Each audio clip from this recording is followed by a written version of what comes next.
What's up, horror fiends? I'm Ricky Grimes. I'm back with the excellent panel of Horror Fiend TV. We're gonna have a very special guest today, right here, right now. Angel from Voices from the Mausoleum. Angel, what's up? How you doing today? Hey, I'm good. Thanks for having me back. How are you guys? Awesome. We're doing great. We're doing great. Thank you very much. And again, thanks for coming. We're gonna lots to talk about in this one. What up, JR? You're smiling. What's good, son? Like my boy back here. Hey, I don't know if he was sad, but the movie should have been more like The Madness. He said madness, like in the mouth of madness, or space all over the madness, Man. What up, Joe, the psychologist? Hey, what's up, everyone? Today. Well, we got another, I guess, infection zombie movie here. Yes, I know, Rick. I know. But 28 days later. But let's see if I'm immune to the sadness. We're going to be talking about the Shudder exclusive, the long-hyped The Sadness, directed by ROB JABBAZ. Joe, a Canadian director doing Asian films. What's up, son? I'm gonna know. We'll see. We'll see. All right, let's good. We're gonna do with initial thoughts, first impressions. We're gonna start with a very special guest, Angel. What were your first impressions? So one of the reasons that I decided to sit through this movie initially was because I had seen a lot of hype around it right before it was released on Shudder. A lot of people were talking about how crazy it was, and the kills and stuff were intense, and it was really disturbing and gross and really pushed these limits. And a lot of times when they say that, the movies usually fall flat, kind of yawn fest. So I was like, oh, I'll watch it at work. That wasn't really the best idea. So, I mean, without diving too deep, I was pretty pleasantly surprised with this movie. It definitely not only left me uncomfortable, like pretty much from beginning to end, but it also had some, some mind-blowing sequences that I don't think I went in prepared for. But I liked it. I thought, I don't know, like it kind of blew the expectation because I went into it thinking it wasn't going to be very good. But I think it was one of the only movies I've ever seen where the hype actually ended up being true. I don't think I disagree with any of the things I've heard about this movie. Yeah, I agree with you because when a movie comes out with a lot of hype, especially like a zombie film, I mean, between the four of us, we've seen a lot of zombie films. So to really stand out, it's gonna take a little bit more extra. So JR, I'm gonna go with you. What did you think, bro? To bounce off her thoughts, I mean, this movie was overhyped with the gore, the chaos, where the hype about the gore and the chaos, X actually hit the spot. So that being said, that was a shot at me, son. Oh, the shot at X. Oh, shot at me and Joe. Oh, Joe, fireworks, kid. But what I give this movie credit for is, for me, a new name in horror. This guy behind me, Xu Zhang Wang, also known as the businessman on the train. I mean, unlike all these infection movies and zombie movies, to actually have an actual villain, I thought was kind of cool. And actually, I'm sorry, every time he came around, I was so excited. I didn't care what the hell he did. Is the fact that this character was transformed from creepy to I hate this generation to basically charismatic, sadistic, and just a badass for the film. And I mean, yes, there was a storyline in this film, but be honest, the storyline was buried with all the chaos. And honestly, for the first time, I'm gonna say I didn't care about the storyline between the two couples. It was irrelevant to me. But I got a question for you, Joe. What does this film and your favorite, the Serbian film, have in common? I'll get to that at the end, actually. All right. So, so here's my thing. For me, I've said this before and I'll say it again. Movies, especially horror movies, don't give me any messages in there. What kind of in the beginning of the movie killed it for a little bit for me, I get it. It was done during the pandemic. We're in Corona times. But guess what? I watch movies to escape out of my real life. All right. I just spent 2 years doing this. Then the movie starts calling it the Alvin, a hoax. No one's believing the doctor. They talk about how the media is exaggerating it. Government's involved. Don't believe the doctors. And, now we're in the monkeypox times, which is coming up. So let's just add Alvin to it. So the one thing, like initially in the beginning was just it was the social media part, not social media. I'm sorry, the social aspect of it was, come on, we all watch movies to escape from real life.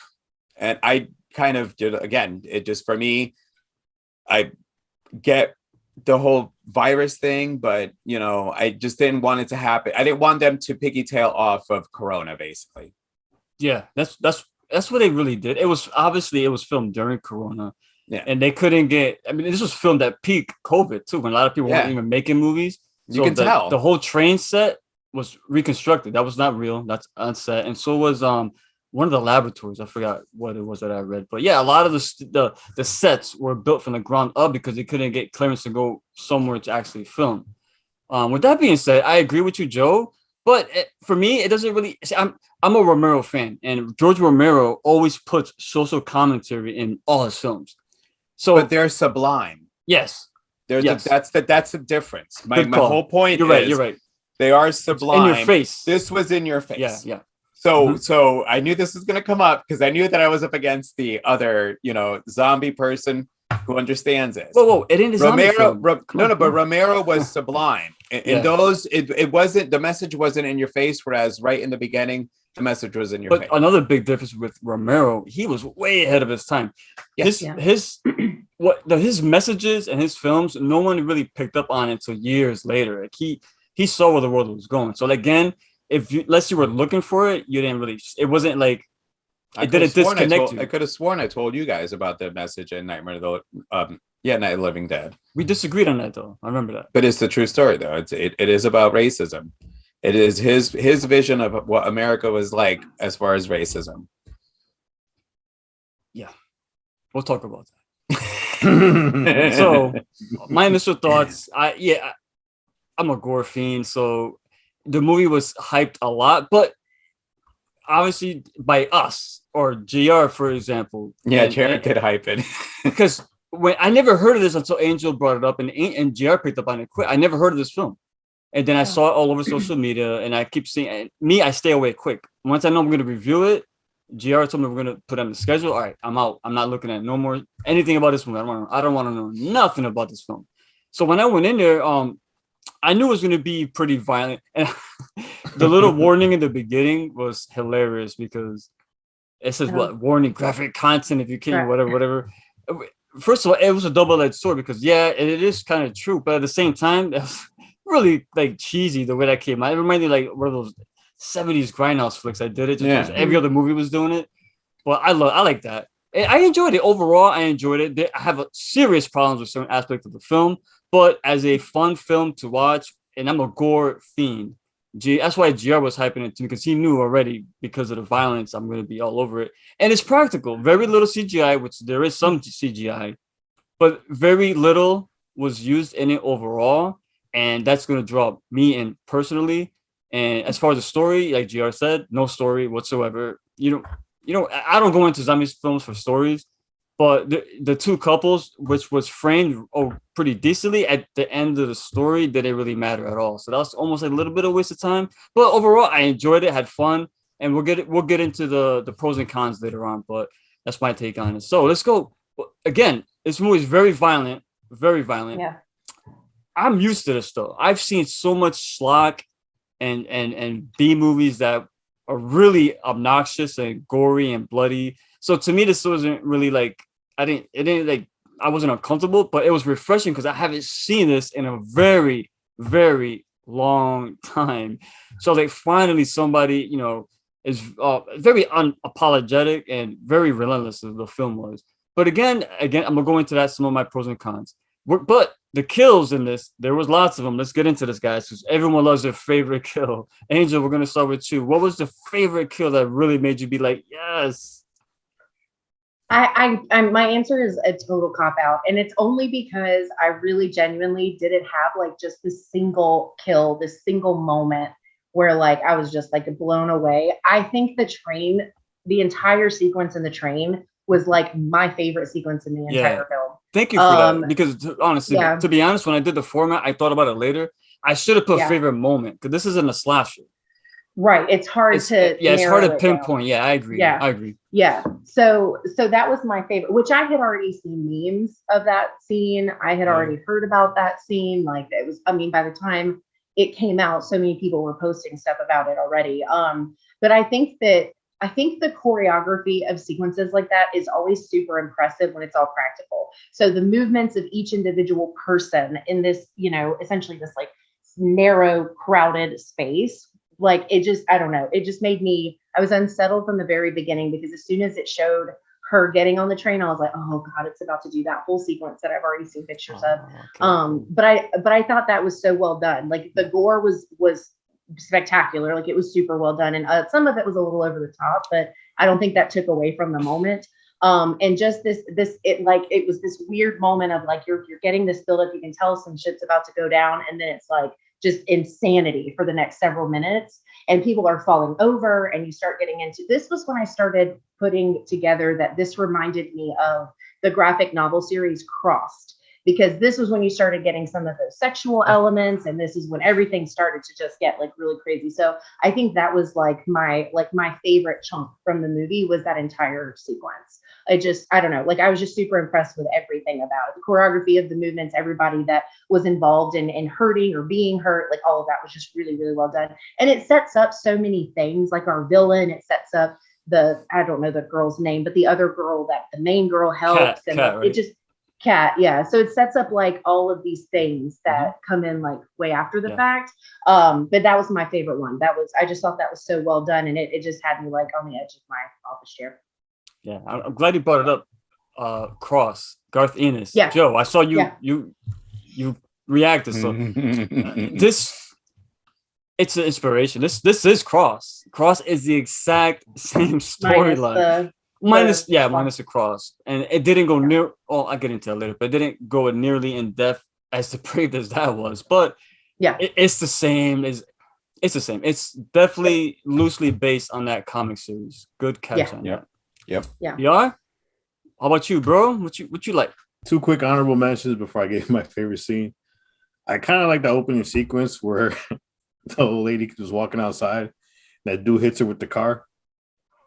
And I started laughing because the dude looks at and the driver looks at me and goes, she jumped in front of the car. I mean, it was hysterical. I started laughing. I'm sorry. What is he like? Oh, I wanted to hit her or some shit. No, she jumped in front. Did you see her? She jumped in front of the car. He and he's laughing about it. And he started laughing. That had me dying because the next sequence after that was the lady jumping off the third floor.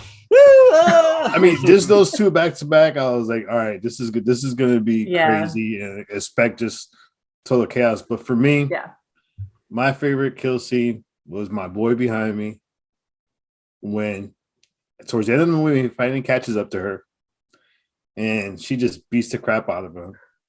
And then she's standing over him with the fire extinguisher. My boy's still talking junk, which I just love that scene because and he knows he's going to die. And she's just bashing his head. His face is all like deformed and he's still talking junk. And I just love that scene because for this character, it went full circle. I mean, he's trying to kill her the whole time. And then the fact that she finished him off in that manner with him still talking junk. I mean, there was some comments he said where I'm sitting there like, wow, that's a little over extreme. But for the transformation of the character, I kind of enjoyed it. I mean, that was my favorite scene. Yeah, that scene there, when I first saw that character, I was like, oh man, I thought he was going to be one of the heroes. Like, this guy's a little awkward. But then he kept going on and on, not bothering her. I was like, oh no, this guy is cuckoo. So he's going to be one of the zombies. You got me saying it. One of the infected. Yes. So Joe, how about you, Joe? What you like? I know you. I'm very curious because I know me and you got different tastes as far as what we like. So I'm actually bouncing off of Angel. My favorite scene was the train scene, only because it built on it was an intense and very like stressful moment. You're in a train, there's nowhere to run. So, and I didn't actually read any of the stuff. So going into it, it was kind of new for me.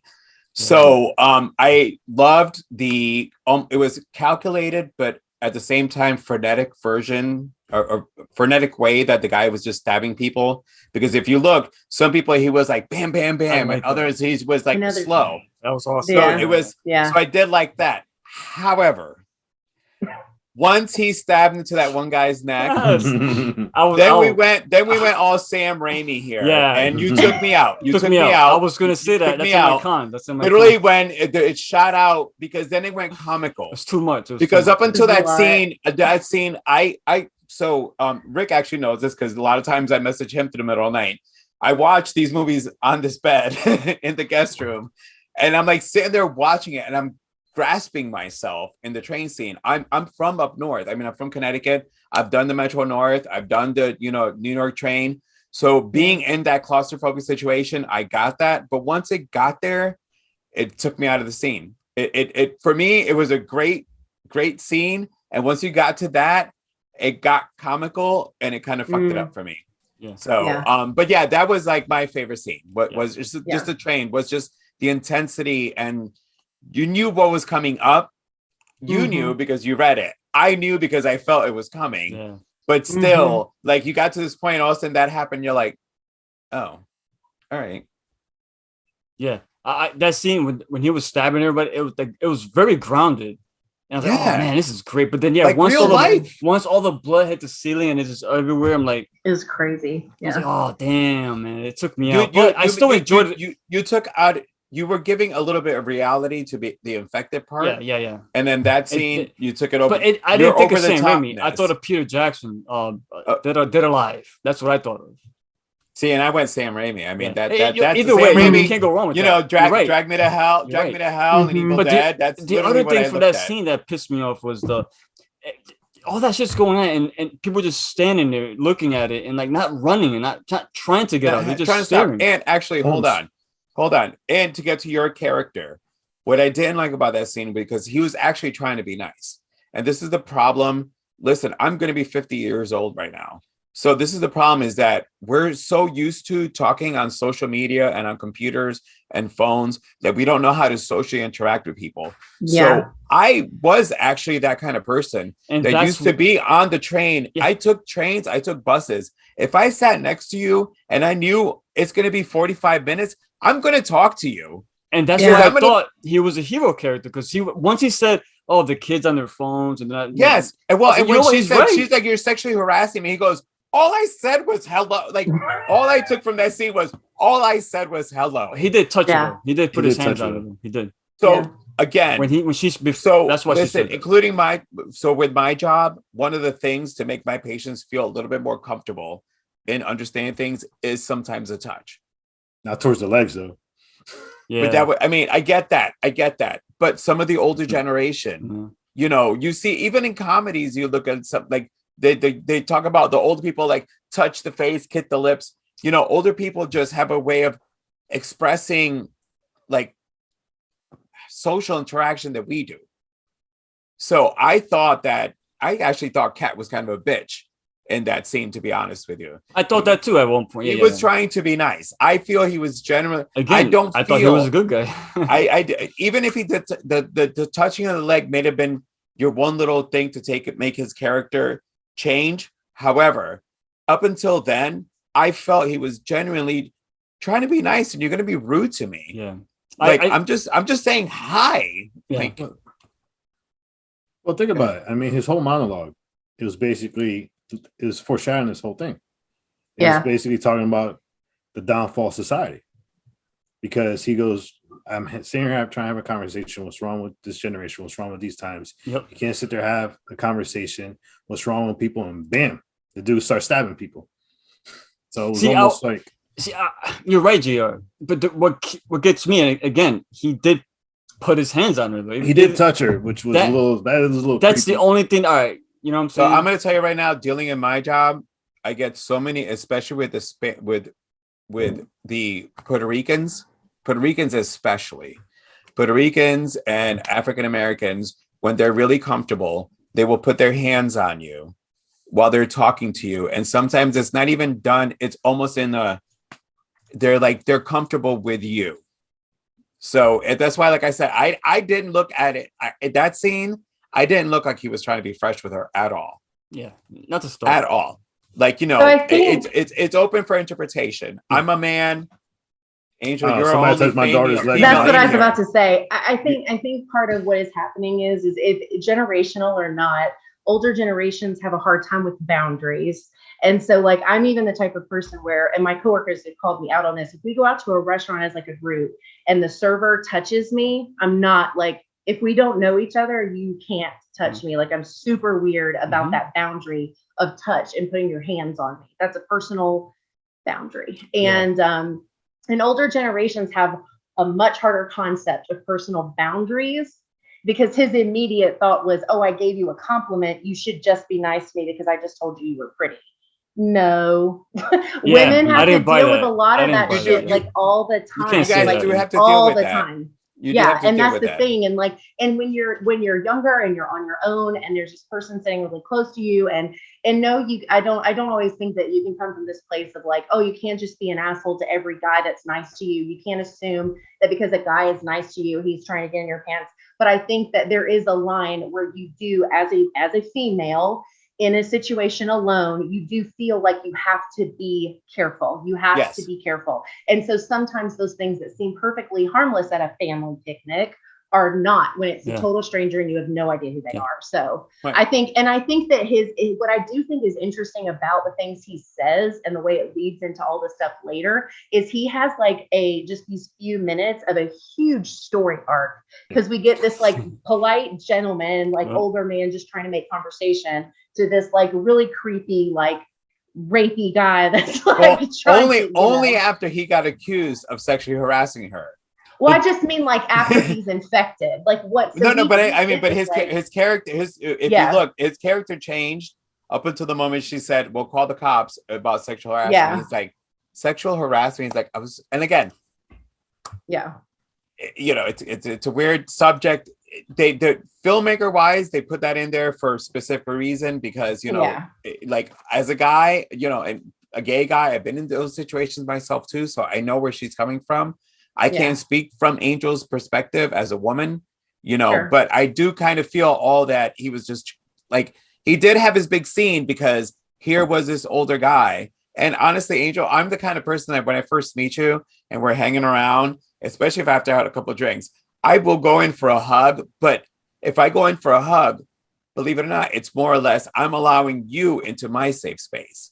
It's not me trying to do anything. It's because I'm as guarded also. So when I get like that, when I get all like, if I let somebody get close, my friend's like, oh, that he's hugging that person. So obviously I'm comfortable enough with that person. Yo, my favorite kill though, honestly, it's a whole start of the action. That one deli cook that got the grease to the face. Yeah. And then that one, definitely, you mentioned Sam Raimi. This reminded me of Sam Raimi, that whole first infected woman. And she kept knowing that his face, ripping his flesh out. That to me, that's what she... Wait, Drag Me to Hell. She reminded me of the lady from Drag Me to Hell. I thought of Sam Raimi and Jeff. I thought of Poltergeist. Because that's the kind of shit you see in Poltergeist. So I was like, holy shit. Then the other guy started stabbing the other dude. And JR mentioned when he ran out, the woman flies off the roof, the window, whatever. And I'm like, oh, man, this is chaotic. I love this. And again, practical. I'm looking. All right. That's definitely a dummy that hit the floor, and I love it. Like, so my favorite kill overall and favorite moment, if I wanted to say, was that definitely the deli guy. And the guy who was, and I love when he was cooking. I love close-up shots of cooking What's food. Coming up? I don't know what it is. If you're cooking food, there's a close-up and you see like the oil, all that. Frying, I don't know what it is, man. You know what's coming up. I love it. A runner-up for me was the headshot scene, the explosion that's out of Scanners, definitely Scanners. When they put the grenade in the guy's mouth and his head blew up on TV. President. He put the president. the general guy during the again, press conference. I'm a sucker for a good practical head explosion, man. It's fucking funny that you said that because literally when I saw that, Scanners was what I thought of. When I see a head explosion scene, was what I thought of. What year was Scanners?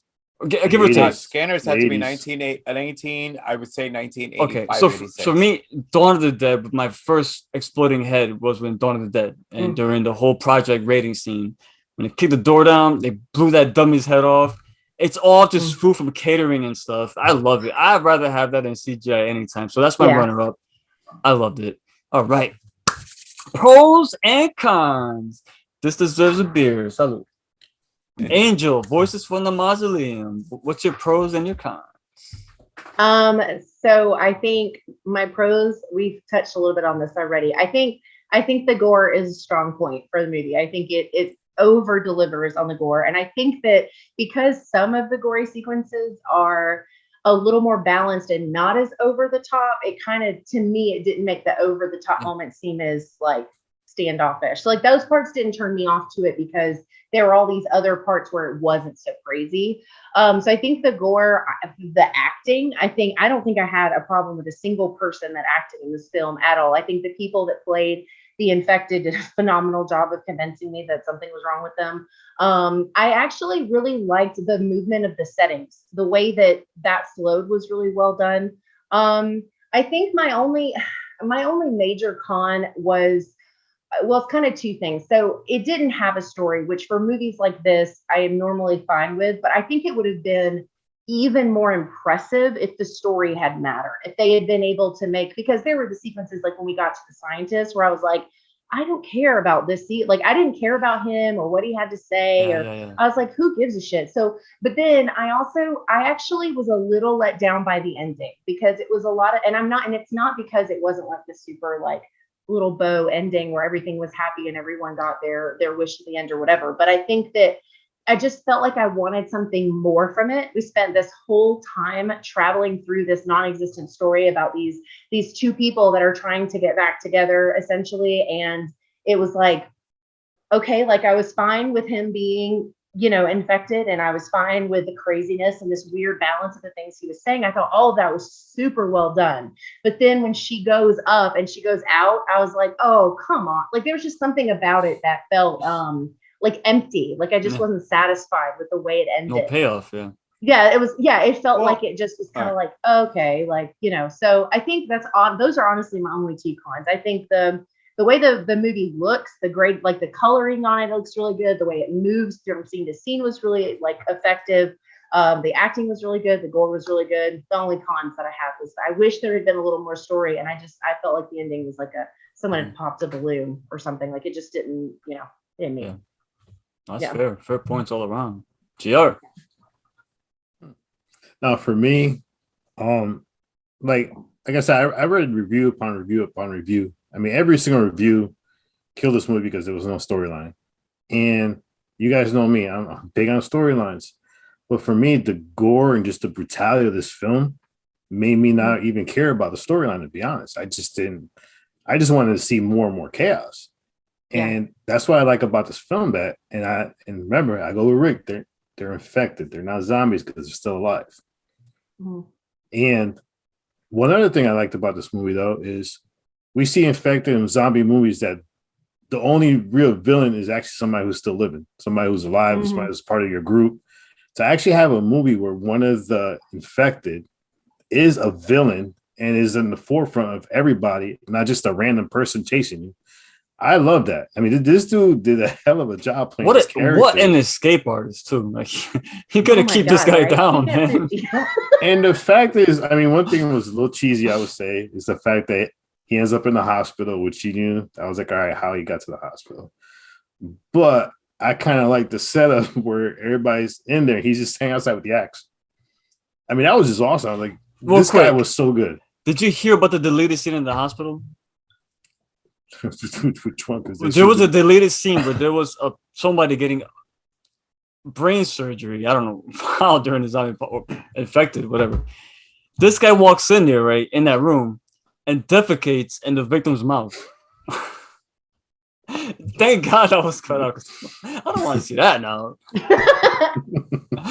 But the director has told anyone, hey, this is out there. If you want to take this idea for your own film, you ain't getting in trouble. Take it. I didn't use it. Go ahead. Nah, for me, like I said, the brutality of the film was good. The cinematography, like Angel said, was awesome. I'm big into cinematography. The kill scenes were just I liked them. I liked all the kill scenes, well, most of them. For me, this movie, it was like a two-parter. You had the train, and you had the hospital. Whatever was in between, I felt like it was okay, but it was almost like irrelevant. As far as like what I didn't like, I agree with the ending, the explanation of the virus. I didn't need it. I didn't want it. You don't need it. Yeah. For it, was it necessary? You know, you explained a little bit in the beginning. That's all you had to do. That's one of the good things about 28 Days Later is explain in the beginning, and that was it. You didn't hear nothing. That was it as far as like the origin of the virus. Another thing, the predictability of the boyfriend is infected. I mean, I knew that was going to happen. That was just so freaking obvious. They played their card way too early on that. Yeah, it was too obvious he was going to be infected. The B plots in the movie kind of sucked, which was the same thing for Virus 32. So, pros. I like that the infected had complete awareness. Yeah. That honestly, that's my only new thing I can say that this movie brought, to be honest with you, was that the infected had complete awareness.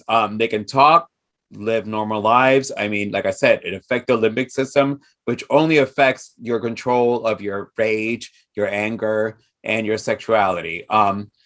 We did just watch Virus 32, and Virus 32 also had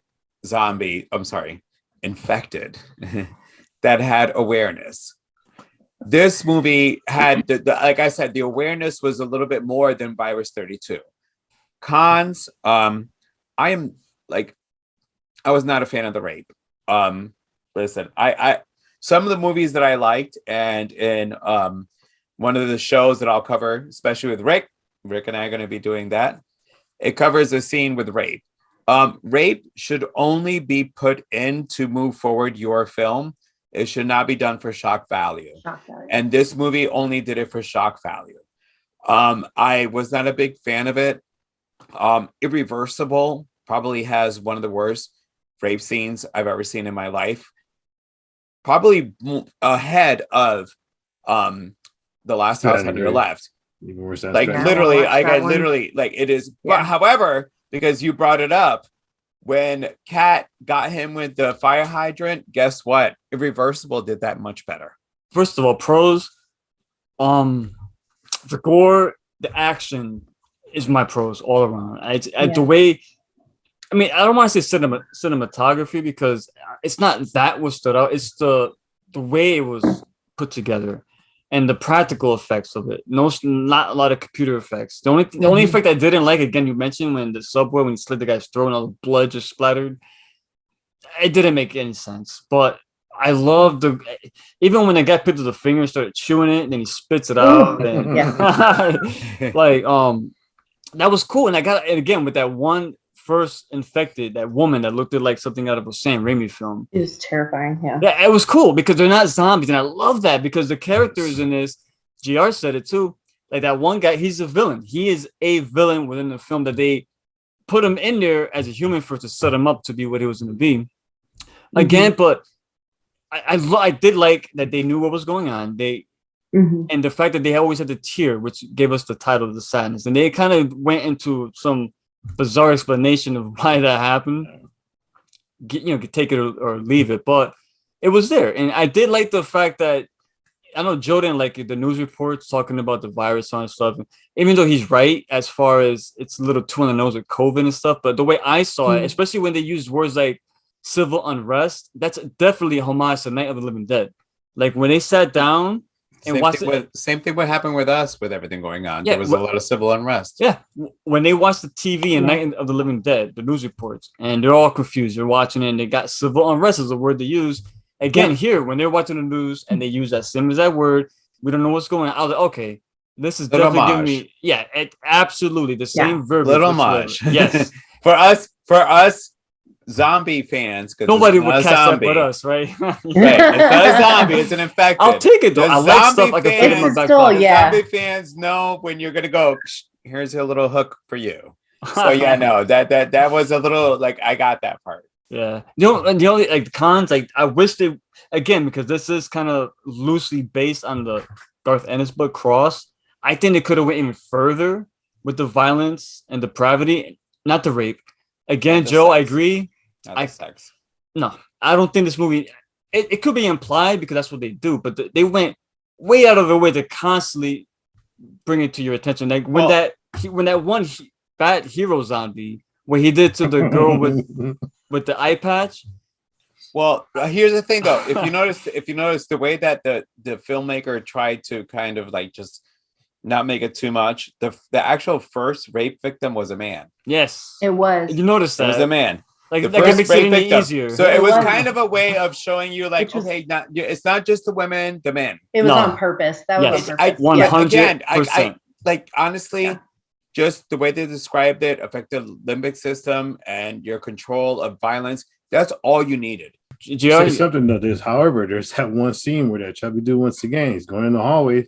Then you have those two couples actually having just like consent sex and consensual. They're all bloodied up. That was consensual sex that they were having. Yeah. But there was other ones in there. There were other ones involved in there too. Oh, there was 4 of them that were. There's 2 couples, right? But you don't know. You don't know if the other ones were consensual.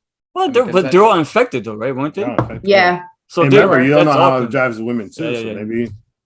I wish they would have pushed it even further because there was still some kills that were off screen and stuff like that.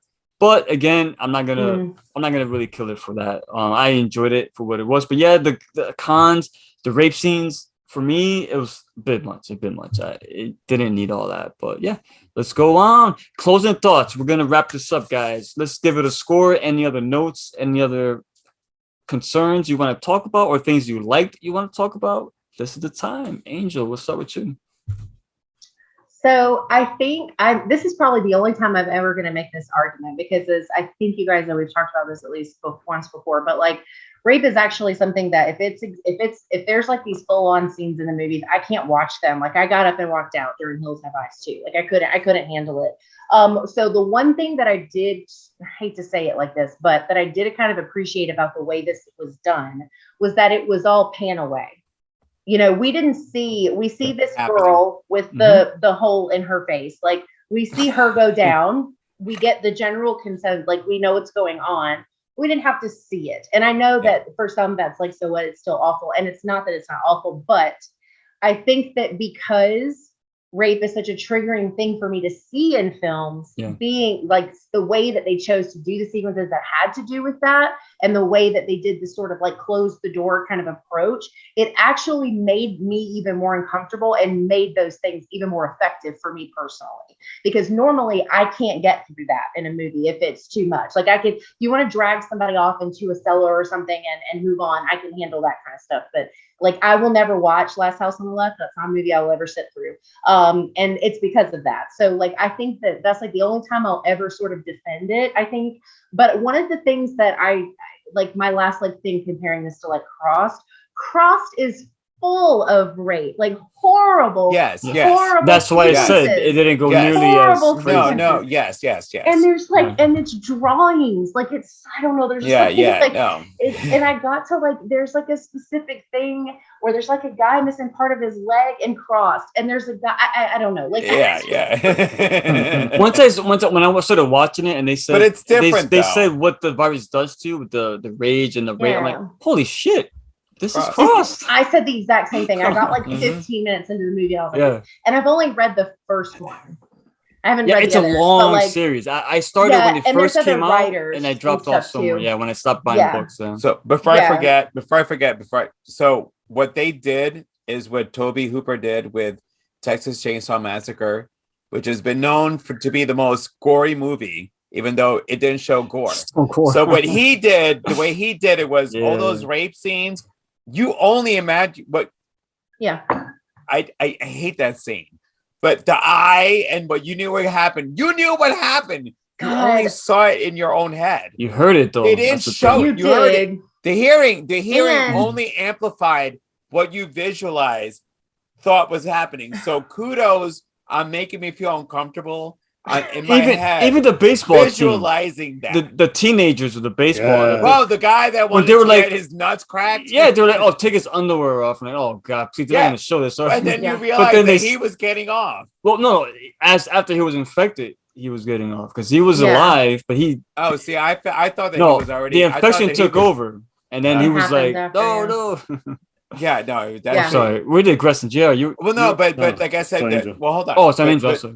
But her point was kudos on doing a Tobe Hooper way of making our own brains visualize what's happening without us actually seeing it with our own eyes. I'll give it credit for that. Yeah. I think I said this to one of my co-hosts. I was that like, I don't think a movie sat with me as long as this one did since I saw Cannibal Holocaust for the first time. And that is saying something, because Cannibal Holocaust is an awful movie. Like, it's great for what it did, and I can appreciate it as like whatever. But the like, first found footage film, horrible right? movie. Then don't see a Serbian film then. No, and I think we talked about that. I know we did, but if Cannibal did it for you, then no. Cannibal Holocaust is terrible, and knowing all the things that I know about it, that didn't help. So, but this movie, like, it lingered. Like, there would be so JR talked about sitting through it again, and I was like, nope, there you go. I saw it once, and that was enough. And that's coming from like a respectable, like, I really appreciated this film. I liked it. And I think we're giving ratings, right? We're in ratings. Yes. Yeah. Okay. So my rating for this, I keep going back and forth between like a 4 and a 4.5, because I think that like my cons are not super strong cons, but they are things that I think could have just made it a little bit better. Mm-hmm. Like, by the time we got to the end of the movie, because the ending was definitely its weakest moment in my opinion. Yeah. I think it could have just really pushed some extra, like what Rick was saying, like they could have done some extra things. They could have shown us something happening outside of the hospital, or just something. Like, I just needed like a little bit more, and it would have just been probably like a 5 for me. Like, it would have been just this little bit of extra effort and would have been so much more for me. Yeah. Cool. Thank you. JR, what up? Well, for me, this movie did what the hype was meant to do, to shock the hell out of you. The shock value was there. I mean, like we discussed before, there's been a lot of hype films, but this one wasn't hype for the storyline. So this one was just basically, you watch this, it's crazy. And every review I've seen, everybody says the same thing. This movie is just, it's crazy. It's nuts. The gore, the violence. I mean, some people like Angel they won't watch it anymore because you got your first fix on it, and you're like, all right, I don't think I could sit through. I watched it twice. I'll be honest, I fast forwarded a couple parts, but for me, the reason I'm gonna give this one a 4 is because the dude behind me. If this guy was not in the film, I would have rated this lower. This guy carried the film, and when the film actually took a downturn is when they killed them all, to be honest. Because he carried the film. I want to see him survive. He should have survived the whole thing. I'm not saying he should have gotten to Cat, but he was the driving force of the movie because of what he stood for. We discussed earlier, he was the quiet, then turned creepy guy, then turned to charismatic, sadistic. He turned to Michael Myers, man. And he was cool. And it's true what Angel said. His character was so cool that, as far as horror goes, is how many times have we had a character that the words they say are more disturbing than some of the actions they do? I'm gonna give it a 4 because my boy back here, and I hope he does more horror film because this dude is just an amazing actor. Good. He's good. What up, Joe? My boy, Joe. Yo, Joe, what you got over there? That shit looks mad refreshing, bro. A hurricane cup. What is this? Oh, he down now. He's ready. He's ready. So let's go. You guys heard me say that I'm a Shambler fan. Any minute you have a infected or a zombie movie, I'm gonna compare it to 28 Days Later, which is basically the epitome of runner movies. Plus, we just did Virus 32. So these two, actually, if anybody wants, while I'm talking, to look up and find out if this movie and Virus 32 came out at the same time, because I found a lot of comparisons in both. There was a scene where Jin was looking onto the city and he saw in the smoke and he heard the screaming. There was the same similar scene in Virus 32. So I wish we would have seen maybe this movie before Virus 32, because Virus 32 showed me infected having a little bit more awareness, whereas this one had a lot more awareness. The rape used for the wrong reason in a movie just takes me out of it. I'm not a huge fan of it, just for the shock value. Going to go ahead my score. Starting from a 5, I'm taking 1 point off for rape being used the wrong way. Yeah, at all. Like, I'm just knocking that out in there. Originality. Unfortunately, we just saw Virus 32. So, and I think I texted you, Rick. There was a scene where Jin walked up to the ones who were infected, who were standing over the guy they just killed, and were quiet. Similar to the way that the people in Virus 32 kill and have 32 seconds. Yeah. So I like, honestly, it is because we just saw that movie that I made comparisons throughout. And did anybody look? I saw you on a computer. Did you look it up or no? Yeah. Virus 32 is 2022. The Sadness is 2021. So I feel like there was a little bit of the comparison. We watched them reverse. We did. I know we did. Yeah, release wise, yeah. But I'm saying like production. And JR, at the same time, you know what? I'm gonna stop hyping movies to you. Like I said, you were excited about this movie. Like, I get it, but like, I now get the whole thing when somebody like tells you this movie is good, and then you walk into it. I felt the same way when I watched Signs. Everybody talked about how great it was, and then I walked out of the movie theater, I'm like, what the fuck? This was not what everybody was like hyping up for me for. And JR, I'm gonna give you credit for the diss you gave on X. As far as old people, because the first person to kill in this movie was an old woman, and your fan is an old man. So old people are being used as the villains. So he's an old man. Thank you for pointing that out, because again, but here's the thing. That's the new trend, brother. That ain't us killing people. Because it goes into when you watch these movies. You go into it with what you're listening to people. So I walked into this movie. I'm watching it. We just did Virus 32, which I liked for Virus 32, but I also have my flaws in it. Same flaws kind of in this one. And I found a lot of similarities. And I actually was going to give this a 3 and was hoping that you guys all would help me push it up, but I'm going to bump it down to a 2.5 for me.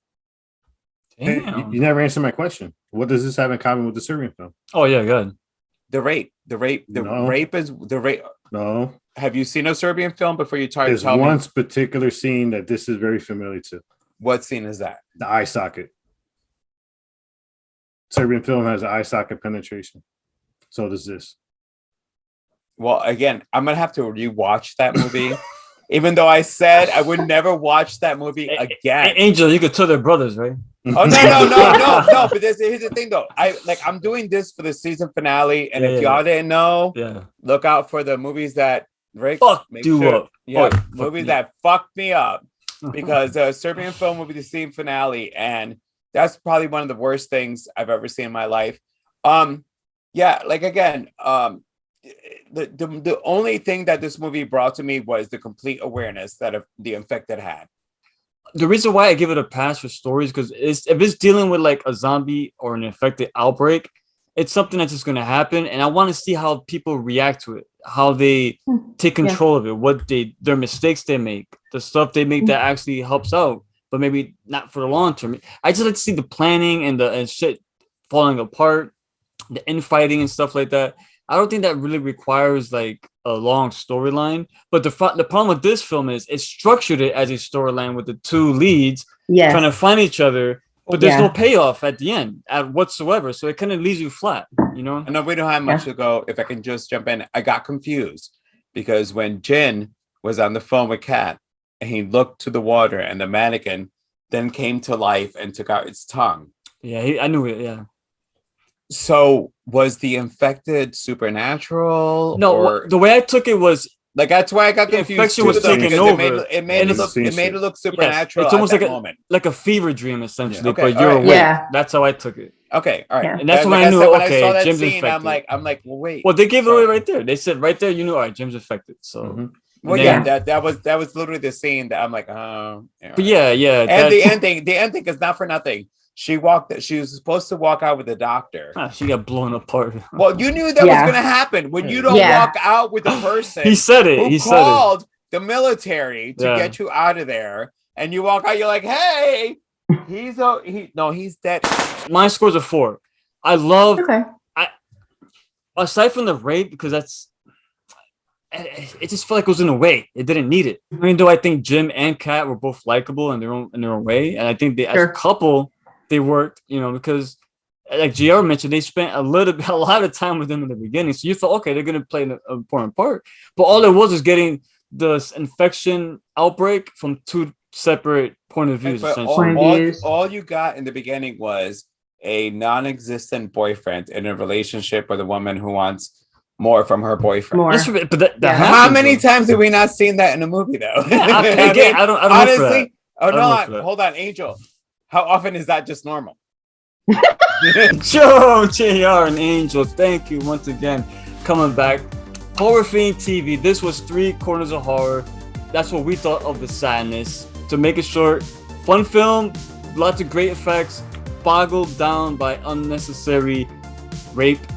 Not that it's the way it was used, essentially. Didn't progress the story at all. It was there to shock when it didn't need it, because the guy chewing on fingers, that shocked me. Like, oh man, that's awesome. Good enough. That's good enough. Good enough. You didn't need any of the other stuff. Not at all. So let's take it home. Thank you guys. My name is Ricky Grimes. We have Angel from Voices from the Mausoleum. Check her channel out. She's awesome. She does great horror content. I was just on a live stream with her a couple of days ago. You can watch that video on her channel. Link will be in the description if you want to check her out. Please sub to her. JR and Joe, I'm Ricky Grimes, Horror Fiend TV. With that being said, stay scared. 可能哦，有宰掉你個釘孤機啊死老狗！